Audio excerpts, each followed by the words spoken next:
One way to connect to nature for sure is trail running, because you are looking for the trails around you. You explore new areas, new forest, new wilderness. You can find it everywhere, and there's so many hidden pearls really close to you. Like wherever you are, I would say. Where you're spending most of the time, that's where you create relationships. And time is to invest in something, and to invest in nature, you want to take care of it.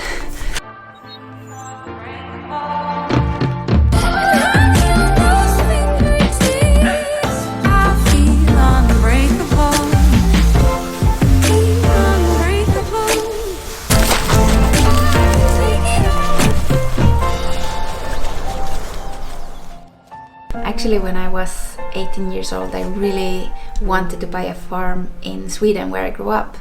I was really close to do it, and that would have been a different life for sure. And every like since then, I was like dreaming of coming back to that. But I did university. I have been doing running, and like finally, it was a good moment to like, okay, let's move back to Norway. And we found this little place, a small farm, and it has some land, and I bought 4 sheep.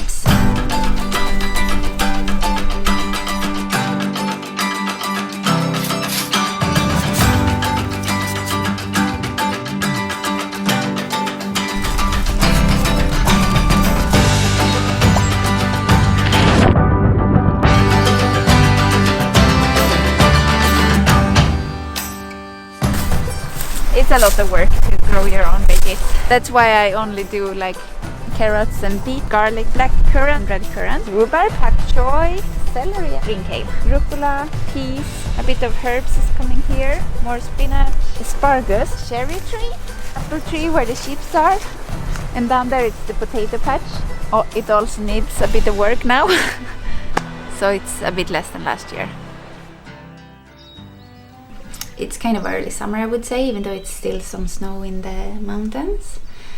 So in the garden, the spinach has started to grow, and the rhubarb, but not so much more, because it takes a long time up here.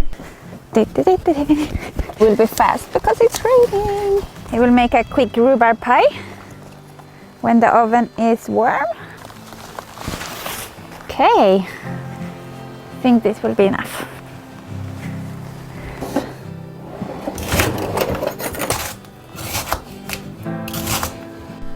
I think I just have been in love with the thought of like the farm life. It's a way to connect to the nature, to be out there. It's like it's a very beautiful way of getting the food, even though you need to spend time. But to invest in something, it's really beautiful, I think. It's like a dream to be self-sufficient, even though I'm far away from that. But with potatoes, for sure, we're self-sufficient. Time to work on the potato patch. This year it's not so nice as last year, but it's okay. Last year we had like maybe 200 kilos on this small patch. This year maybe 80 kilo, I would say. We eat a lot of potatoes. That's how you become a fast runner.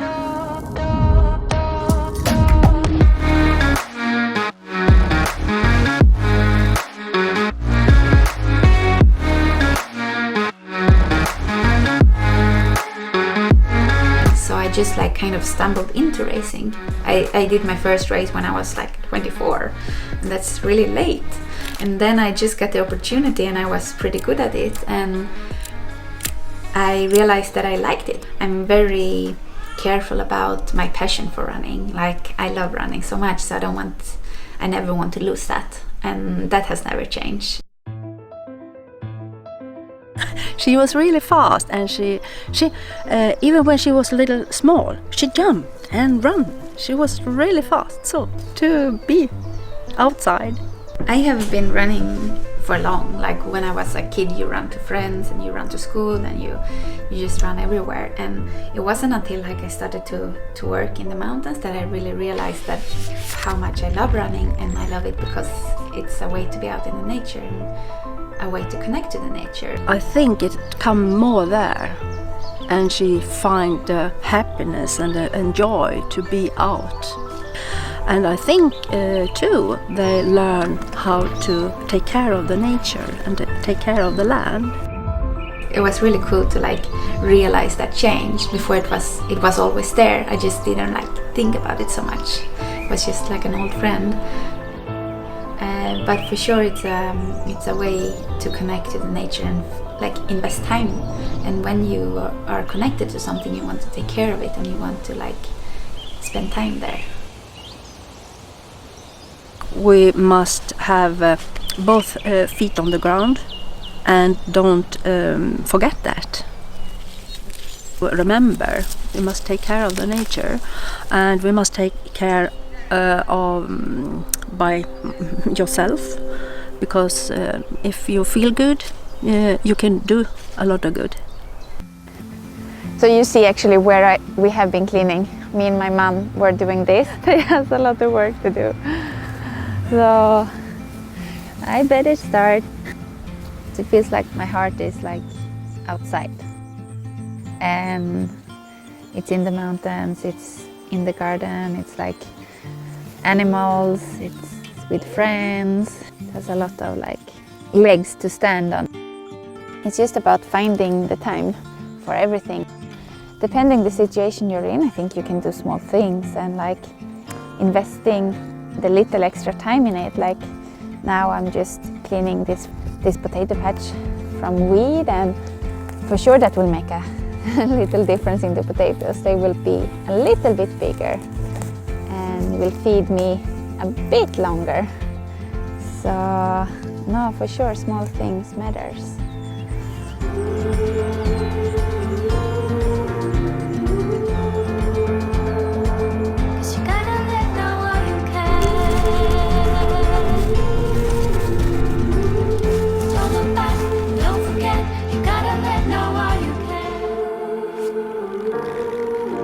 Step by step, like it makes you happy and peaceful, like knowing kind of where you are going. Maybe you're not there now, but you're dreaming of it and you're working your way there.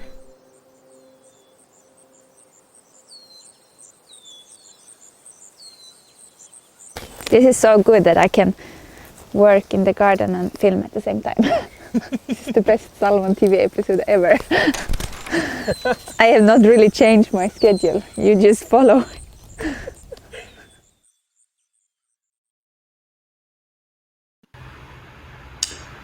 Hi everyone, and hello Emily, how are you?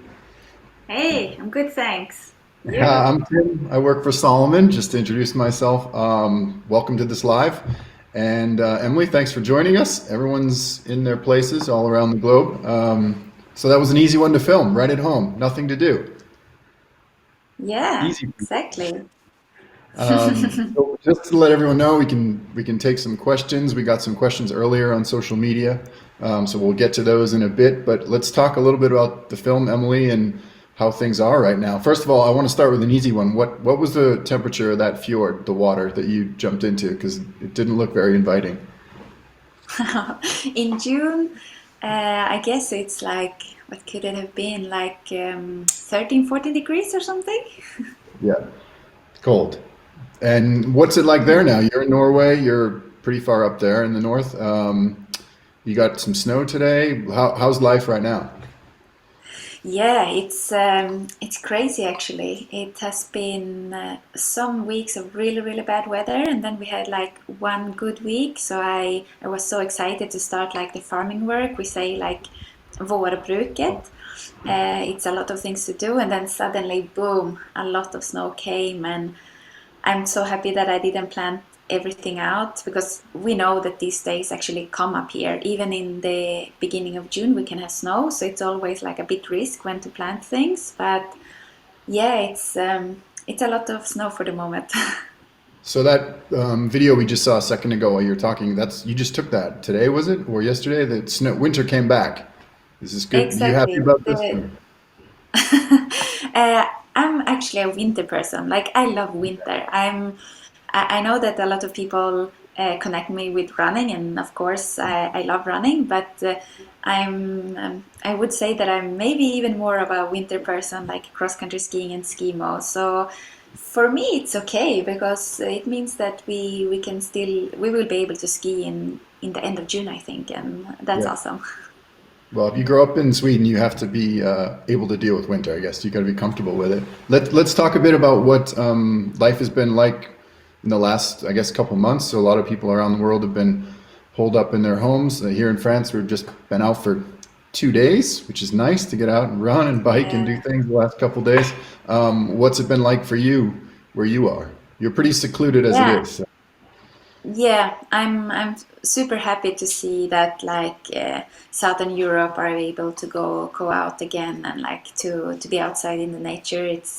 It's really good to see that. And for us up here in the north, especially when we are not living in a city, like we live far away from any big city, we are not that affected. Like in Norway, they didn't put any restrictions about like being outside. They put a restriction about like don't go to a supermarket if you don't need to, or like a lot Right. of this kind of restriction that has been everywhere, but not really about going out to the mountains, except that like no one wanted to go out to do risky things in the mountains, like Right. uh, maybe you weren't skiing in a slope, like so we have been very lucky, and we didn't really feel it so much ourselves, but of course it was really hard to see all of like so many followers and friends and Yeah. everyone down there that has been like locked for 45 days or what it was.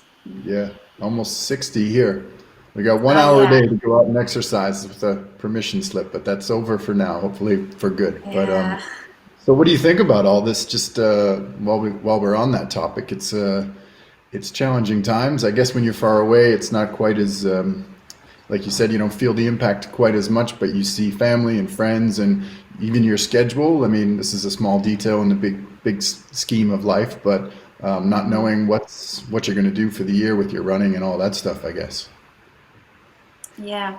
Yeah, as you say, for sure, for all racers, we don't know when we're gonna race again, but as you say, that's so small, it doesn't matter. For sure it's harder with like to not go to Sweden or Spain to see our Right. families and like travel like that, but it's also like it's so cool these days because you can always like live chat being alive with my mother Yeah. and my it makes it easier. So the grandparents see their granddaughter enough through the computer. Exactly. Keep them Yeah, happy. better than So, yeah. nothing. So, do you want to talk a bit about the film, or we'll get into some of the questions, I guess, in a bit? But let's talk about the film that we just saw.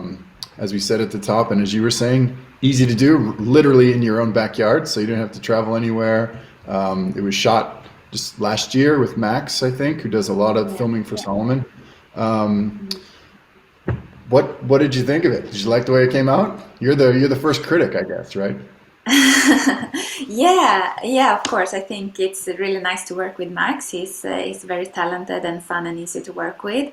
But of course, it's always like hard to see yourself, and you always want to like explain more and want to have like it's hard when it's only that short as well, and when you have that short amount of time to film. But I'm really happy that Solomon suggested to do this kind of episode because it's a bit different and it Yeah. shows more like another way to be in love with nature, I think, and that's really cool of them to show because it's so many people that can find different ways into trail running, or even like you can find trail running and then you can grow your passion about nature and like that part. So I hope it can inspire people.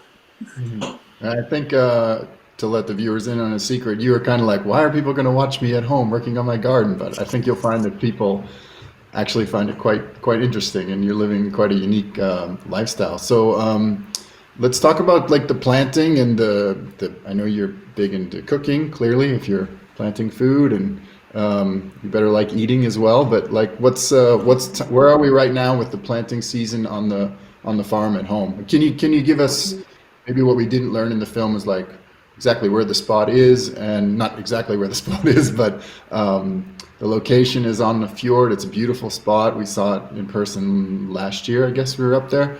But you have pretty good amount of space to do what you want to do, living off the land.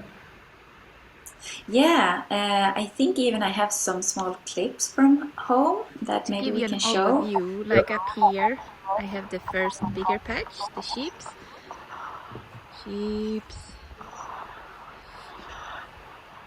There is the pea potato patch. Now we're in the other patch. So the sheep, Yeah, I gotta ask about the sheep. How many sheep? Do you give them names? Like, what do you do with the sheep? yeah, they do have names. It's Rufsa, Tufsa, Bruna, and Lakris, and actually, it's so fun when people ask me like, what do you do with the sheep, and what do you eat them? Do you milk them? And like, Right. I just want them to have their own peaceful life here. You know, they have their own value, and they just live Right. here and hang out, and they take care of the grass, and it makes me also like take care of a bit like the grass to save it for the winter, which keeps the landscape a bit more open. And Exactly. actually next year I want to it's for girls, so I want to have a male sheep so we can have some small lambs next year. Wouldn't Okay. that be amazing? So you're not And gonna.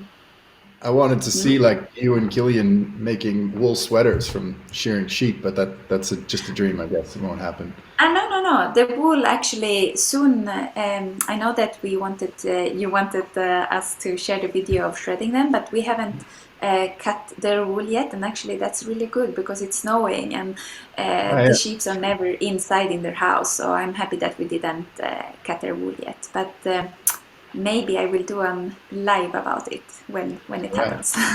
Yeah, that could be your most viewed video. There's some Yeah. questions like which I was going to ask you. What are your favorite vegetables to grow? You talked in the film. You only have a few vegetables, but then all the icons came up around the screen. It looked like a lot of vegetables. It looked like more than just a little, like you said. So what do you grow there, and what are your favorites? Yeah, so there's so many favorites, but I do like kale, like green kale, because it's so good to freeze during the winter, and potato obviously because it's super easy and it feeds you for like the whole year. And what more? I really like beetroots and carrots and salad, if I need to choose a few.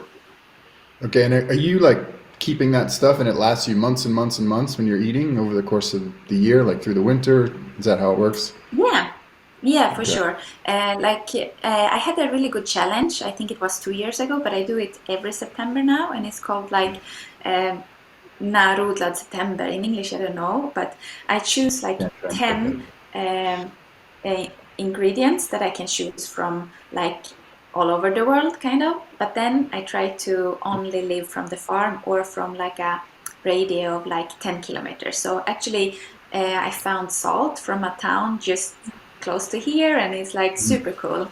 So I try to live from it, but I'm far away from self-sufficient, even though, of course, that's a dream, but Yeah. far in the future, I think. And I guess that you said that it has always been a dream for you. How did that, like, where did that come from? This idea of living on the farm, and you've like really made it happen, which is amazing. Yeah, it's. I have been thinking about it because as I said in the clip, when I think I was 19, that I found a little farm like 20K from where I grew up, and I was like, should I buy this? Wow. Because I think when I was like 14, 15, 16, I worked in the forest and I worked for a farmer and I did this kind of work and I just realized that I feel really good out there. Maybe I couldn't like think about it as I do now, but I just felt that I feel good here. Like I don't Yeah. need too much more. It was like a space to just be. Yeah, it's interesting to think like who I would have been if I bought that farm, where I Yeah. would be. You'd have a much bigger garden probably now. How do you? That takes a lot of time though, right? Like to do all that, it's constant work throughout the year. I mean, it's not just like do it, let it grow, or I don't know. You're more experienced at it than me for sure. But how do you kind of balance it all? It's one of the questions from Natalie, I think, was how do you balance that? The running, the like the training, the racing, the being a mom now, and then that's constant work in the garden. So how do you schedule it all in? Yeah, actually, it's not so easy. I would say, like I work a lot with finding the balance, and sometimes it can be like too much. And I have had a few times when I feel that I'm just juggling too many things, Okay. and I'm almost like, I wouldn't say hitting the wall, but I know when I'm tired, and then I'm trying to like scale down. But of course, I prioritize to train because that's my living. And the farming, even though it's like, oh, I want to work a whole day outside, but I just like, okay, I see it as a. Sometimes I can plan it also. Like I do 2 good weeks of training, then I can take like 2 full days of like working or things like that. So I really try to find a balance, and also like depending what shape I'm in, if I'm just finished the ski season, if I'm way into the running, like Okay. what needs to be done in the garden, and should I take on another project or things like that. So I guess it's like everyone, you need to find a balance. We had a question. Does Killian help you in the garden? Do you get him out there, or is that your space and you keep him out of there? Does he have a green one? Yeah, let's see what Killian do when when I do my plants. He I does, think so he we have doesn't help a you out there. It's a clip solo. of that. It's a solo Let's job. see. So where is this is your workout room at home, I guess. Exactly. This is our workout room. And is Killian And helping me? no, he's not helping very much there, is he? He's not No, helping. but the thing is, like, I know that Killian never had a dream about being a farmer, Got it. but he did have a dream about working in the forest. So now, when I bought like 1,000 of plants, of tree Ah, plants, maybe he can help me. I so don't you're know. making a forest for him to, yeah. So how do you preserve Yeah, the food? I think one of the questions was how you preserve the food and where did you learn to do all this? yeah. I think maybe in Sweden it's a pretty big culture of like growing your own food and having a root cellar where you store it, and like where you do things with the berries like syrup and jam. And like my grandparents did a lot of that, and my grandparents on my father's side, they were farmers, so I Yeah, had a bit of that yeah, from my childhood. But I have learned a lot by learning by doing, and mostly learning by failing and then redoing. right. So you grew up with it. That helps. Like even learn a little bit as a kid, just pick it up along the way. Um, Yeah, and yeah, yeah.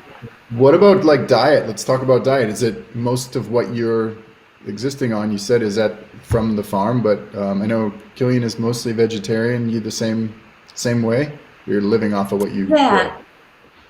Yeah, yeah. But of course, we buy a lot of food from the Right. supermarket, especially during the winter. Even though I have two freezers full of veggies and berries, and Wow. Okay. I would say that my breakfast is mostly like from the garden. But yeah, both of us are vegetarian, and I'm sometimes on and off being vegan.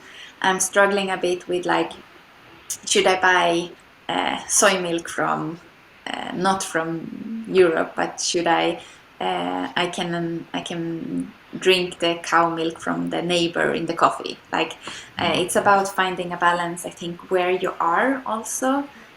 For me, that feels really good, like adapting my diet a bit to the climate and like the surroundings, and thinking more about the whole ecosystem of the diet. But I have been plant-based for more years than I have not in my life. Okay. So Was there a transition in that period when you changed your diet to training and like knowing what you could do and like adjusting what you eat versus how you performed and how you trained? no, because I first time I became vegetarian was I was 14 years old, and I Oh was wow. training Okay. maybe Okay. 10, Yeah. 10, 12 hours a week, and I had a lot of energy as a teenager, so I don't think that the vegetarian diet affected me. I'm curious too. I know you did a book signing. I was a couple years ago in Colorado, and you get a lot of questions from a lot of women were there to meet you, and talk about like this lifestyle we're talking about. And not everyone has the same accessibility to a farm. You know, they work near a city or whatnot. But Yeah. what your kind of advice is for people who want to sort of wade into this a little bit, or they start to grow a few things at home, that sort of thing. You get a lot of questions on that, I think. Yeah, and I think that like for me, I have been living in big cities. Like I have been studying in Umeå, I have been studying in Tromsø, and I have like living in an apartment, you know. But I had always this dream of coming out, and when I was living in cities, I did share like a plot of land with some friends that we grew vegetables together, and Oh, like I okay. did spend time. I took the weekends going to the forest or the mountains to forage berries or mushrooms, or like I always had this kind of connection to coming out in the nature. And I think that even if you're living in Annecy like you're doing, you could maybe find some land that you can hire and plant if you want to. And like you can always do these kind of small steps. Like I remember when I was working as a baker, I was standing looking out in the mountains, and like I never dreamt about like, I want to be a runner full time, but I was just standing there present in the moment. I did my work, I enjoyed it, but I knew that when I was finished, I would go out there and I would be happy. So I think it's like about being happy where you are, but if you Yeah. want to change something, still try to be happy and present, but like find small ways to work your way there, you know? So you can't just And change it all in one day, but just taking bits of it and incorporating that into your life. yeah, but I think you Doesn't could make also sense. change them one day if you want to. Like, it really Right. depends on what kind of person you are. And uh, yeah, I think it's super interesting to talk about. Like, I love talking with friends about like when you want to change your lifestyle or something. Maybe I should be like a life coach. People, From do you you're gonna advice? be doing a lot of this because you're in a pretty remote place. Yeah, A lot of yeah, online life coaching. So yeah. how did training change since your daughter arrived? That was, I'm sure, a question a lot of women want to know. How you did a long race last year as well, so you've done like a little bit of different stuff in the last since then, I think. So how old is she now? She's Mine is now 13 months. 13 months. Okay. So yeah, she was actually just 2 months when we filmed this episode. That's why I'm not like looking super super fit. Uh, but yeah, like during the pregnancy, I wasn't running as it was winter here, and so I was skiing, and that was really it's really kind on my Well, body skiing. There was so actually there we mine go. was supposed to arrive that day, so I did Yeah. first a Oh, 10K wow. ski, and Oh then my I God. did a little. Um, yeah, That was you can. that was her expected date. You were Yeah, expecting born that day, and you did. Wait, what? I'm sorry, I spoke over. What did you do I that did. day? I think it was 12 kilometer of skiing, and Wow. then I did a little short jog in the afternoon with Maui. He needed to go out again, but she You're didn't trying come to that have a day. baby. You're trying to have a baby like on the snow. Is that your goal? um, so what Yeah, about? no, but yes, I could keep kind of fit during pregnancy. I wouldn't say that. I know that a lot of other moms can keep their level a bit higher, but I didn't feel like train. And Okay. then afterwards, I just took it like how I was feeling. I didn't have. I told myself and some close friends that I wouldn't like think training until June, I think. So that was like 2.5 months after my. So Yeah. until then, I didn't think about training. I just did what I was feeling. Right.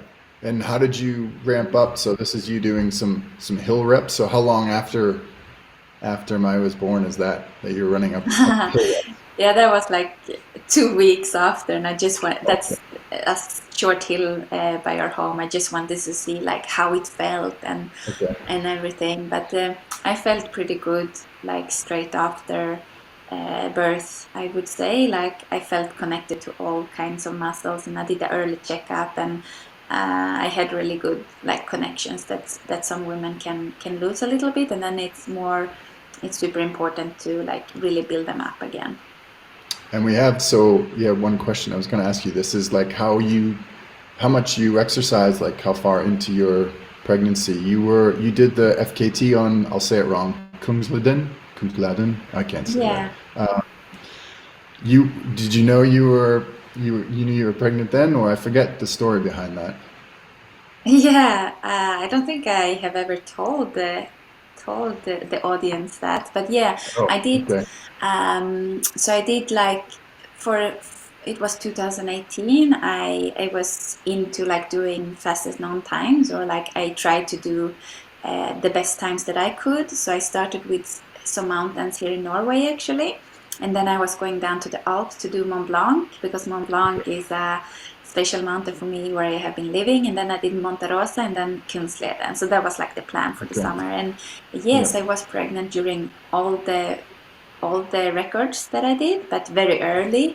And like Yeah. I spoke to my doctors, and they say that it's like it's not a problem at all. Okay. You know how you feel, and you do whatever you feel like doing. So what do you think you'll do in the future with some of your competition? I mean, this year obviously everything has been blown up and we don't know but what were your plans to do, like marathon distance, some longer distance? What do you have your eyes on? Yeah, that's the hard thing with me. Like I like so many things and so many distances. Um, so I want to do a bit of everything. Greg, sorry, you're probably like, oh, Emily, you should do focus now. This is the team No, I'm kidding. manager. But She's yeah, yeah. For yeah, people who no, don't know. as you say, it's really hard to know. But I hope that maybe like Ring of Steel could be possible Mhm. to do. Okay. It's in the Golden Trail series, and Yeah. In maybe some of Scotland. the later races. Yeah, Right. So Ring of Steel's but in I September. yeah, but I do want to do like the Pyrenees crossing, which is my personal project for this year, and Okay. it's 900 kilometers, 40,000 meters, and I'm getting super scared just thinking about it. And how long are you expecting that will take you? I hope to do it in around 10 to 12 days. Okay. Well, you have someone near you who can give you some advice on the Pyrenees, I think. So you should be Yeah, well researched. yes. What's a question from someone, Helen? I think. What's your daily training? And like, I know you're an early riser. We're now well past your bedtime, I think. So appreciate you No. staying here. But you're up early? Well, you have a 13-month-old, so I guess that's part of it. And then what do you do? You guys are alternating, you and Killian, like time taking care of the baby and training and all that. How does it go? Yeah, actually, so Mai is not at daycare. She will start in September, so we are like taking care of her, obviously. Yeah. We're not leaving her with the sheeps. Good But plan. yeah, Yeah. so I wake up really early. I can wake up like at 5, and then I actually take some time alone because I like just to sit and drink my coffee. And sometimes I do a short run before my wakes up because she actually wakes up pretty late. She's more like Killian that way. She can sleep until 7 or 8. So Late, I have super a late. whole Yeah, 7 or 8. I have kind of a whole day. No, and then either Killian and I go on a longer training in the morning, and Okay. then the one who is home with Mai often trains on the treadmill or cycle inside. So it's pretty easy to manage as we have the treadmill, which was Yeah. a very good buy that we did. We bought it. Yeah. But I mean, as someone who runs in the mountains, are you okay with running on the treadmill? Is that like just do you enjoy it, or is that training time and get it done with? Or I must I say guess that it's Killian do more kilometers on the treadmill than I do. yeah. It's rarely I do it. I often, or if I choose, I prefer to do my harder training outside, and then I can do like an easy jog on the treadmill, like watching Netflix. Okay. So it just goes by and um, so this is you running. Where is that? Oh, that's Maui chasing you, right? This is Yes, the it's Maui. so that's near home. Yeah, Mm. Uh, yeah, it's one of the home mountains. okay. And how So we have, many? I see a question here. How many Yeah, how many kilometers do I run per week? Oof, that's at the moment, like my biggest weeks now after the winter is like 140 kilometers or something. And average now when I ski, I might do only like 70 kilometers or even less if it's only skiing. But and during the summer, I guess 150 or something, depending how many meters I do in the mountains. right. So in the off season, like in the winter, you're doing skiing and still some running, like mixing things to. I know I've talked about that with Killian, like it prevents some injury, so you're not running like Yeah, 365 days a year. yeah. In Uh, the winter, I don't do any kind of running. This year, I try to do like 2 afternoon runs, which is more than I have ever done, and that was good. okay. Mm. We have a question from Graham. He wants to know his daughter is 9, loves running outside. Do you have any advice for a 9-year-old? Oh, just That's her. let her play, I think. Yeah. Yeah. And if she wants to join you on some shorter runs, let her do that. Yeah, because she'll be beating you before you know it, probably. Yeah. Um, so we had some questions earlier too, which I'll pull up here. But one other one is how far do you take Maui out on a run, and how do you clean the dog afterwards? Is Maui as much of an endurance athlete as everyone else in the family? Oh, he is. I really created an endurance monster in Maui. He is never getting tired. And like, actually now he's sleeping, but he can, when I ski, he can easily do like 3 hours, which means like 2000 meters. And for him, that's quite a lot because, when I ski downhill, he needs to run. And in the summer, it's a bit harder because it's warmer, so I don't bring him on too many runs. Yeah. Um, but What he, about? yeah, he gets super dirty as I run on the trails, so I need to shower him kind of after every run. Oh, that's But I do important. that because I prefer to have him clean, so he Yeah. can cuddle with my. Good question from someone online here. Is everyone always talks about training, but how many hours do you sleep? I've been reading a lot about sleep lately and realizing that I don't sleep enough. I'm sure a lot of people are like that, so it's a good reminder. How much sleep time do you get? And I'm sure it's hard with a baby, but um, Yeah, sleep is super important. Like I feel like really, I can feel really bad after a night that I haven't been sleeping good. But if I get like 8 hours, that's enough. If I get 8.5, I'm really happy. yeah, And my is sleeping pretty good during the night, so that's really good. I often get like my good night's sleep. okay. I know we had some questions online, so do we want to grab some of those from earlier? Yeah. Let's see. There were. I'm just going to pull up what I got here. Let's see. What do you do to relax after a run? We can kind of take these rapid fire, I guess. Yeah, There's a lot of like questions. So as thank you, everyone. as we A lot of talk questions. as we talk about balancing, it's hard to find the time to relax because when I come home, I want to be with Mai, and I want to be with Maui, and I need to eat, and I need to cook, and I want to go out to the garden, and I want to like Yeah. start building on our boathouse, and it's everything. So I try to relax in the morning when I wake up, or in the evening if it's not me who is like saying goodnight to Mai, then I take some time, like I sit and drink tea and like try to relax and maybe even read a book. Okay. Mm. What about tips for like beginner trail runners? So people who this, in a lot of cases, people aren't in the most exotic locations a place where like you live where you can walk out the door. But um, how do you get about people getting into the sport? Any advice starting out, or maybe Yeah. transitioning from the road even?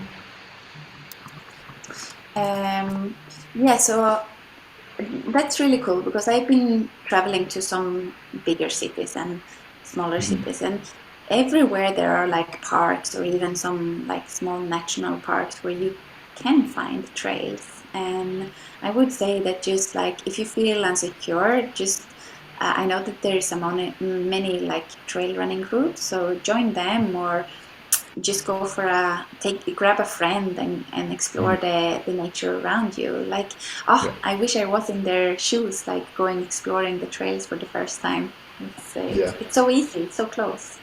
And I wouldn't be doing my job if I didn't say a lot of the Salomon stores, once everyone can do group runs again, do a lot of group runs. So if you have a Salomon store, or on our website, you can find like workshops and all that stuff, which I know you've even participated in a couple of them, haven't you? So it's a good way to like figure out what you're doing. I did the same when I started at Salomon, and then they made me run a race, but that's a different story.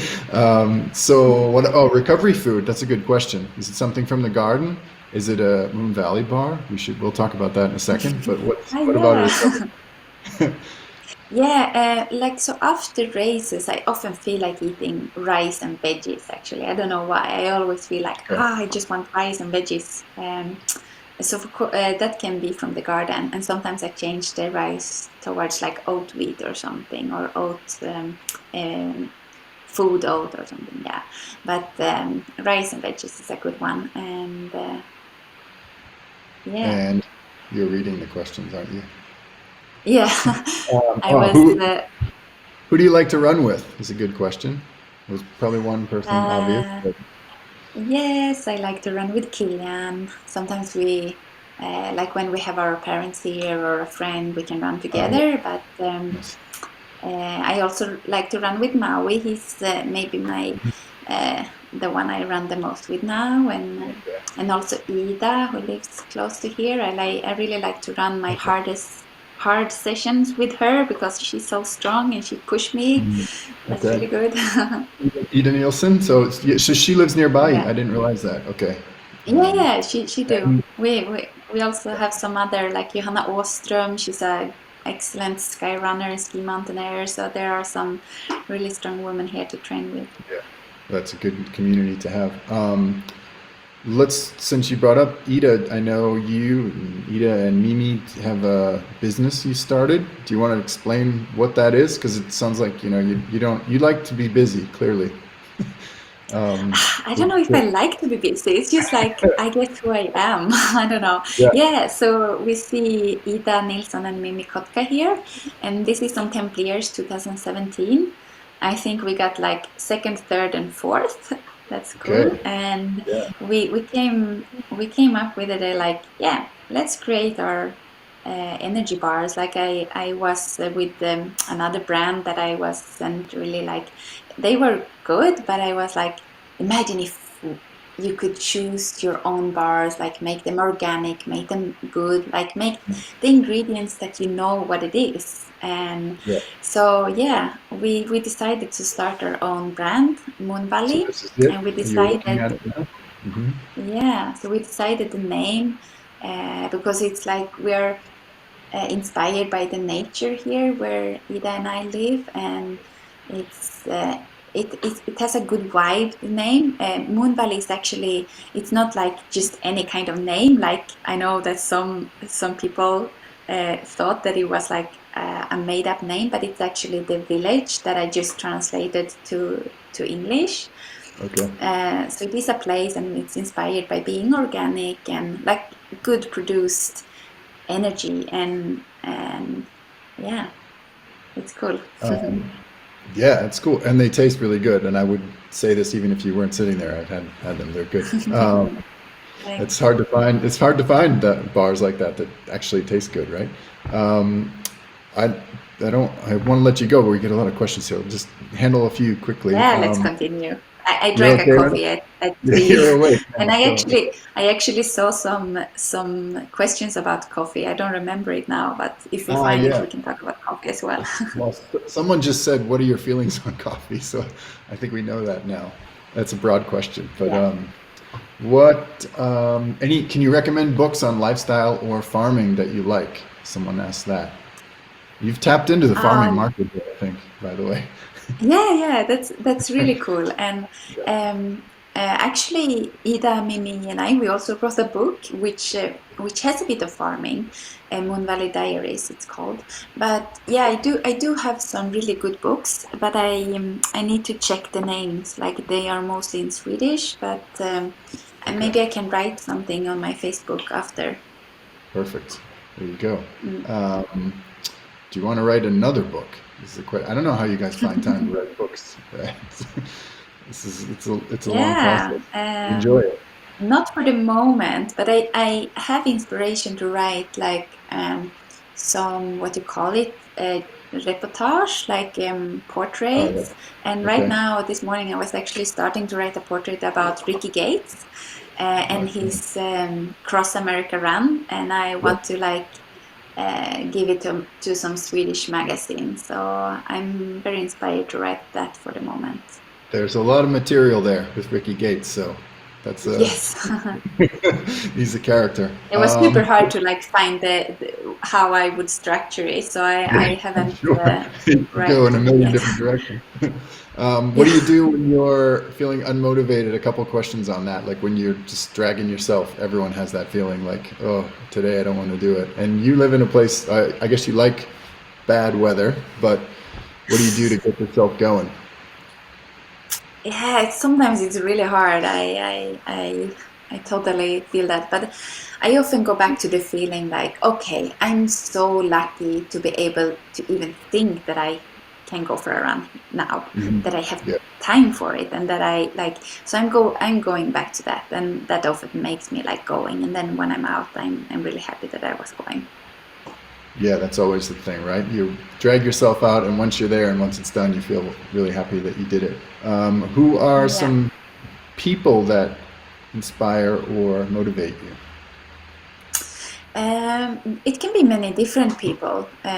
It's often like people who are really like open and honest and like have a passion for something that can really inspire me. It can be like farmers that I can be super like inspired by, or it can be like a mother who came back um, not fast or like not in a super shape, but just like working their way back to feeling strong again, or it can be like my grandmother, or yeah, many different ones. Yeah, I'm always interested in a lot of you men and women who are runners find inspiration and motivation from kind of unlikely places, it seems. Like not what people would Yeah. think you're watching Mm. for motivation. What else? Do you have a pre-race meal? Everybody always wants to know that because they Yeah, want to know how to do I'm it. very easy with like what I'm eating. I can eat porridge, I can eat bread, I can eat cinnamon buns, I can Oh, um, don't talk eat. about cinnamon buns. Yeah, cinnamon buns is good. Yeah, you're I good at I've seen the baking online. It's there we go. Oh, this yeah. is hungry enough as it is, Emily. Don't, uh, Maui knows. This is does everyone in Sweden like learn this when they're 2 years old or what? Yeah, I think so. You have to. It's It's super like common. birthright. Yeah, birthright. Um, Mhm. okay, quick question on mental strength. So, hardest part of a race, and how do you get through it? How do you deal with the mental uh, yeah, how do you find the mental strength in those tough times? Yeah, it's like mental strength. It's super interesting to think and talk about because when you're in a race, it's so small at the same time as Mhm. it's the biggest thing for you at the moment, and it can be like, oh, what am I? Why am I doing this? I'm suffering. I'm feeling so shitty, and my legs are hurting, and I can't breathe, and like, but then I'm it's so boring, but I'm always coming back to the feeling that I'm so lucky to be able to even run. Like I don't need to win this race. I just need to do my best. And Right. it's always interesting to suffer because you learn so much from it and you get mentally stronger, which I think it's interesting. Yeah. Mm. I'm just kind of, we got a lot of questions here. We could probably go all night. We won't do that. But do you still do yoga? Ida's big into yoga, right? Yeah, Sure. Yeah, I was, and especially after like I had a knee operation 2016, and that autumn I went to India to do a yoga teaching training Oh, wow. to dive deeper into it. But at the moment, like when we talk about balance, yoga has not found the time into my life at the moment. So I'm not doing much yoga. I'm trying to do like exercises, maybe I take 5 minutes during the day or in the evening to do some exercises, because I know after working outside the whole day I'm getting super stiff in my shoulders, so I need to do like some movements to be able to do my work the next day. But yoga doesn't have the time in my life at the moment that much. I think I don't want to keep you here all night, so let's do like one more question and then let you go to bed so you can wake up at whatever ungodly hour you wake up. Yeah, well, this question about was there one question that you wanted to tackle? There were a lot of questions, but there's a question about a lot of training questions, a lot of farming questions, which we've covered. Let's see. It's so hard. Which question should be the last one? Oh man, it's like a I think contest. you need to decide, Tim. I Me? cannot. Yeah. Let's see. Yeah, I mean, there's a lot of people just asking for tips and advice, and I don't want to make you ask like life advice because you're not a life coach just yet. But very soon. Come back to me. Come back for questions. You'll charge for this. What's No, I think it's so fun. What's the best part about living on the farm? And then someone asked about keeping bugs away from your vegetable garden. So that's a practical tip for all the gardens out there. Bugs sucks. But I don't have too many bugs. I do have the kale larva, but I do put like these kind of nets over the kale, which are working super. So I'm lucky to not have too many snails and things like that. And the best thing living on a farm is to have so much nature around you. Like when I will go out now with Maui for his little evening tour, I will be surrounded by nature and what is real. Like I feel so real out there, and that's the best feeling. All right. And I wanted to just one thing before we go for especially for all the women out there, the contest. I know you posted about this on your Instagram, the Salomon it was super fun. Beauty box. I know everyone who's promoting it wants to get one themselves, don't they? So it's like packed with all these goodies. So we'll show it here. So this is a Via shoe, and you can enter on Salomon's Instagram. You post an outdoor themed photo or video. Show yourself using one of these hashtags, popular hashtags like no filter or morning routine and all these hairstyle. There's examples online. So Salomon has created a bunch, and you did a cool one the other day. So I guess they can check out your Instagram and Salomon's as well for all the, you got to tag Salomon. You have to use the hashtag salomonwmn and make it a public post, but you can win that beauty box, which is pretty cool, isn't it? Yeah. Yeah, you saw it. Everybody wants to win it. Cool. Well, I appreciate the time. Let you get to bed so you can get up early, get your training in, and then back out to the garden. The garden's covered in snow, so you got a break from gardening. I know. Appreciate the time, and thank you to everyone for tuning in as well, and thank you to you. Any last words from you? No, I just want to say a big thank you for everyone who joined me on this live and saw the episode, and yeah, thank you so much. Have a good evening. Yeah, thanks to you for joining us.